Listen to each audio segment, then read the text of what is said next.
I've heard you speak about how temples in India are built according to science, but you have also spoken about how devotees also build temples without any science, just with the power of their devotion. So, can a person's devotion sanctify and make a space sacred? You have seen 6 panels in the Dhyanalinga. One reason I put them out there was, Dhyanalinga is not a temple of devotion, it's a science. You don't have to have any devotion in your heart. Simply, if you sit there without any conclusions, it'll happen. If you have conclusions, then it doesn't work. But if you don't have any ideas, simply, innocently, if you go sit there, you don't know religion, you don't know spirituality, you don't know God, you don't know nothing. That's the best state. You don't know anything, it works wonderfully. But the idea of putting up these panels outside was, all said and done, science and the reach of science is very limited. But human emotion is there in everybody's heart. Not everybody is going to ever come and sit in Dhyanalinga, but in their own home, if their heart bursts forth, wherever they are, it'll happen.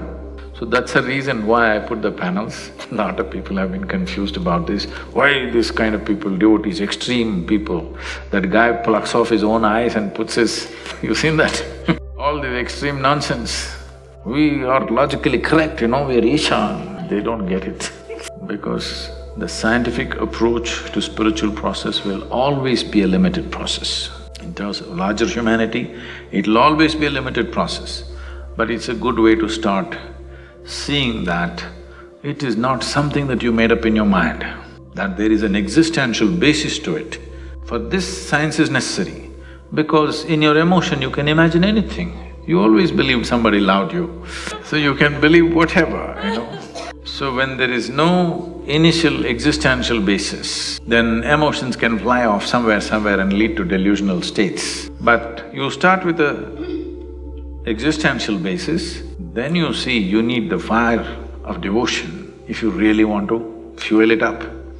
Otherwise, scientifically to grow, not that it's not possible, I don't think even 8 to 10% of the people have the intelligence to do that. They don't have.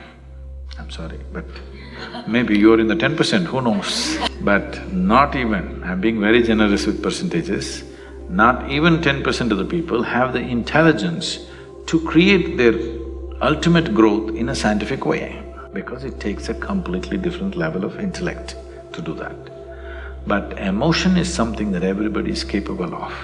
Once you are on a firm logical footing, you must understand, once you understand this is the right thing, after that there should be no hesitation, after that your heart should burn. Otherwise, you will be, turtle walk.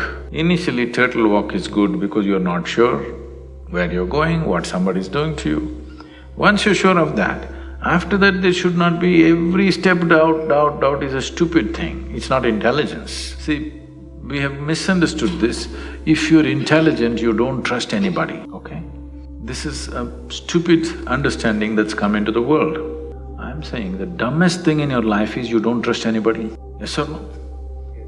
You don't trust anybody is not a sign of intelligence, it's a sign… Suspicion is the sign of a stupid person, because you're not able to figure what is what, so you're suspicious about everybody. Even the so-called very big spiritual organizations and leaders, till the last day, many of them in India, till the last day they're signing their own checks. I haven't signed a bloody check in the last 27 years, okay?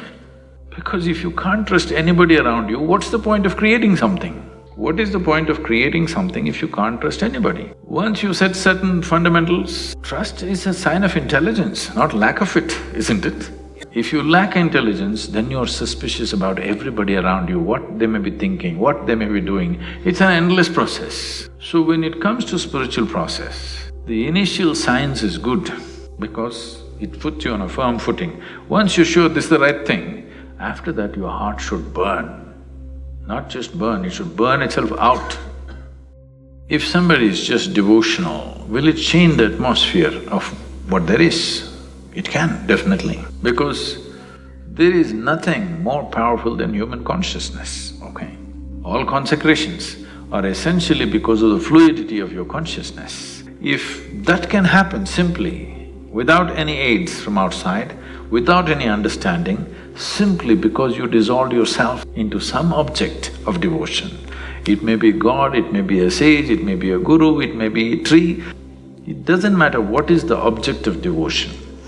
It is just that if you have employed devotion as a way to dissolve yourself, not to become a great devotee. I am a great devotee. Sadhguru, I am your greatest devotee. Somebody comes and tells me, oh, when did you become the greatest one? No, I am your greatest devotee. If you become a great devotee, you are a bloody idiot, okay? If devotion has made you nothing, you become like thin air, then you don't need any science, you don't need any forms, you don't need any geometry, you don't need any of this stupid understanding, okay? I'm saying understanding is stupid because your knowledge is the basis of your ignorance. Devotion is just a burning fire. It's like cremation. Ultimate solution for you is cremation, isn't it? Hello? Yes. Devotion is like cremation when you're alive. You just burn yourself out.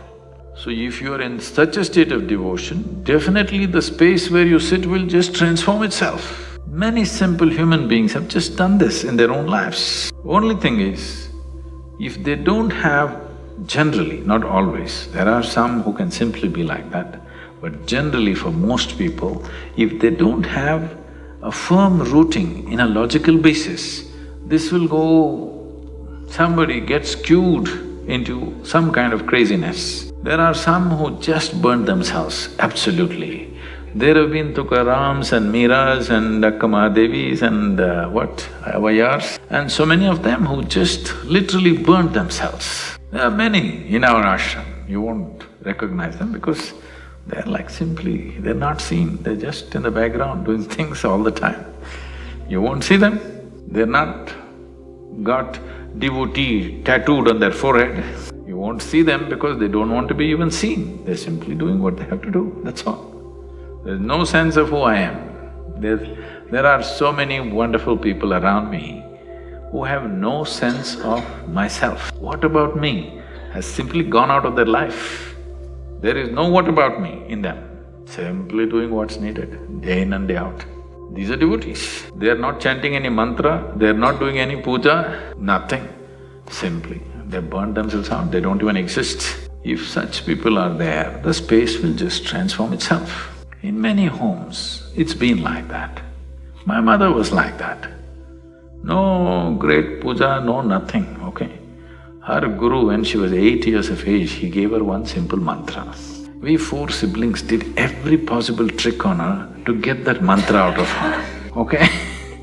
But no matter what, never once she uttered either to us or to her husband, okay? Everybody knows what's that mantra, but we want to get it out of her. No matter what you do, she said, no, my guru gave it to me and that's all. He told me, just keep it to yourself, that's about it. But without that, on a daily basis, not one day in her entire life passed till she died. There is no spending lot of time doing rituals or going to temples, nothing. Simply her life is just about doing things for everybody around her, that's all. With this, though she is the least exposed person to the world, she was the most powerful person at home always. Not by force, simply because she's not there.